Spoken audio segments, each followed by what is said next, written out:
All right, we're going to talk about S2 number 2 review for IB released questions.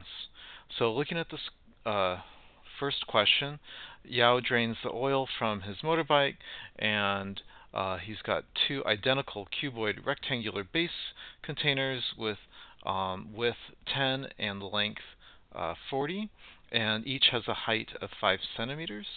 So he fills up this one completely, and then the next one to a height of 2. So we need to calculate the volume filled with oil. So it's 10 by 40, which is the area of the base, and the height filled is going to be 7 because we first filled this one to a height of 5, and then we have this one to a height of 2. And multiply those all together. So in our formula packet, we're going to be using formulas from 2 pages. One from prior learning.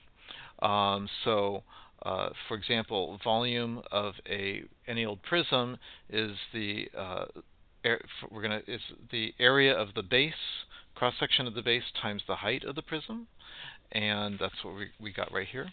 And then it says now we're going to pull all the oil into a cylinder, and the height of the oil is going to be 30 centimeters. Find the radius. So once again, using the formula packet prior learning section, the volume of a cylinder is pi r squared times the height. Pi r squared is the area of the circular base. This part right here is our pi r squared. Okay, so, and the height we know is 30, the radius we don't know, and we just figured out the volume on part A was 2800. So we divide both sides by 30, we divide both sides by pi, and then we get r squared equals this. And then we simplify this with a calculator, and we get this. And then once again with our calculator, you take the square root of both sides, and then you get this. Don't forget your 3 significant figures for the final answer. Okay? You might want to hit pause to copy this down. Next question. Okay, factory packages has coconut water in cone-shaped containers, and the base has a radius of 5.2 and a height of 13. Find the slant height of the cone. So if this is the height of 13 and the radius is 5.2, we're going to use Pythagorean theorem to calculate the slant height.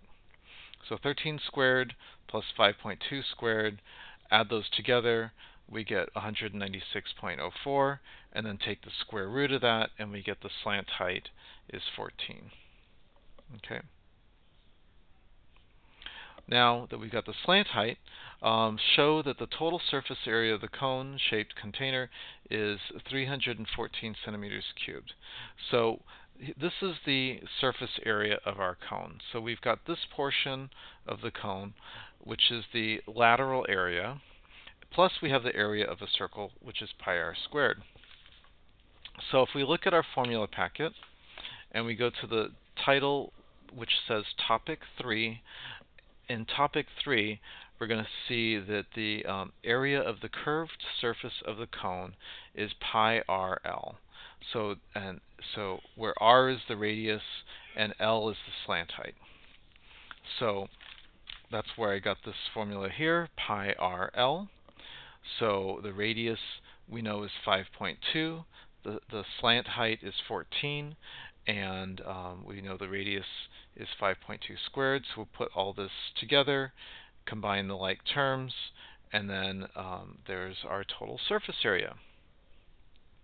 The factory designer are currently investigating whether a cone-shaped container can be replaced with a cylinder-shaped container with the same radius and the same total surface area. So find the height of the cylinder-shaped container. Okay, so to find the surface area of a cylinder, we've got the circle on the top and bottom, and we also have the side of our cylinder. Now this length right here for the side of the cylinder is the same as the circumference around the circle. So the formula for circumference of a circle is 2 pi r, and that gives us the length around the circle. And then this rectangle has a height, and that's what we're trying to calculate. So for finding the surface area, we've got two circles. So I've got 2 times pi r squared, which is the area of a circle, plus a rectangle is length times width. The length is 2 pi r. The width is h. And so we found that the surface area here was 314, so we put that into our equation, and now the only variable we have is h. So 2 times pi times 5.2 squared gives me this value here. We subtract it on both sides from the 314, and we get this value here. And then finally, we divide both sides by 32.6725, and then we get this height. So now the factory director wants to increase the volume of the coconut water sold per container. State whether or not they should replace the cone-shaped container with a cylinder-shaped container, and justify your conclusion. So justify means you need to show your work. The volume of the cone we can get from our formula packet. The volume of a cone is 1/3 pi r squared times the height. So 1/3 pi r squared times the height. The radius is 5.2. Our height is 13. Here's the volume of our cone. The volume of the cylinder, pi r squared times the height.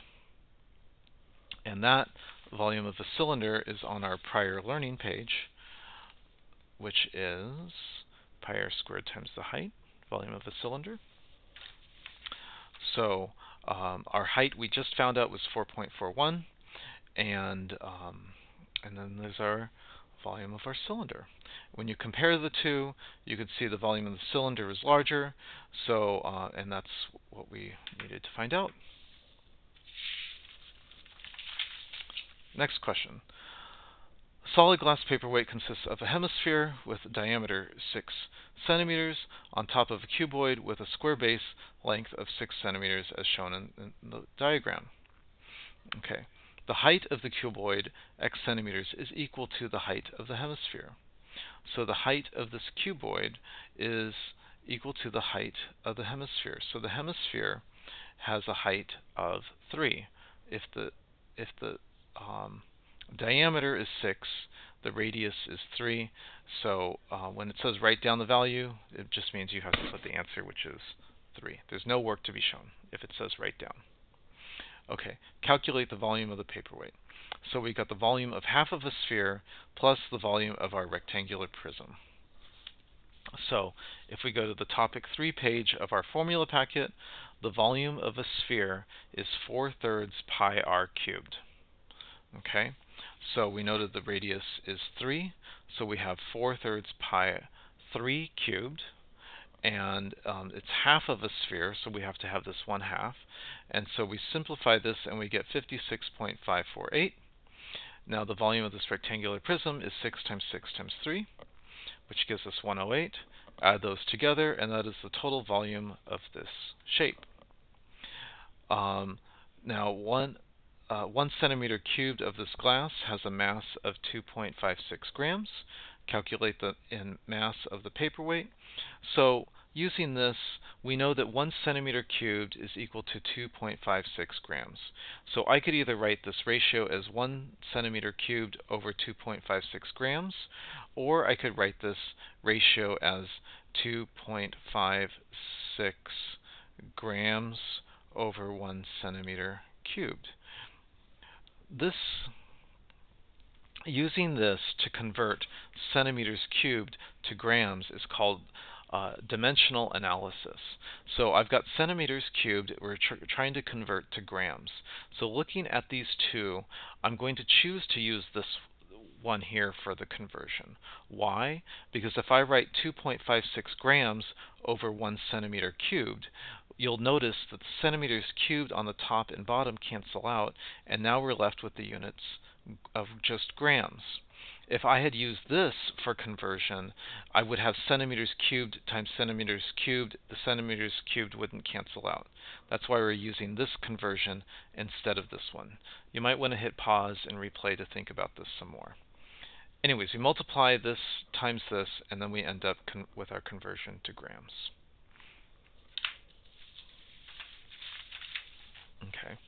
Finally, a solid right circular cone has a radius of 41 centimeters and a slant height of 35. The smaller right circular cone has a height of 12 and a slant height of 15, and it's removed from the top of the larger cone. Calculate the radius of the base of the cone that has been removed. So I'm going to call this radius here x. We actually don't really need this height of 12. We've got two similar triangles. So what I did was this is the part we're trying to figure out, and we know the slant height is 15. So I can set up this ratio of 15 over x, and that since these are similar, I should be able to write the same ratio as 35 over 21. So now all I need to do is I can cross multiply. I get 35 times x equals 15 times 21. Multiply those together, I get 315. Divide both sides by 35, and we get x equals 9. You may want to hit pause or replay to see this again.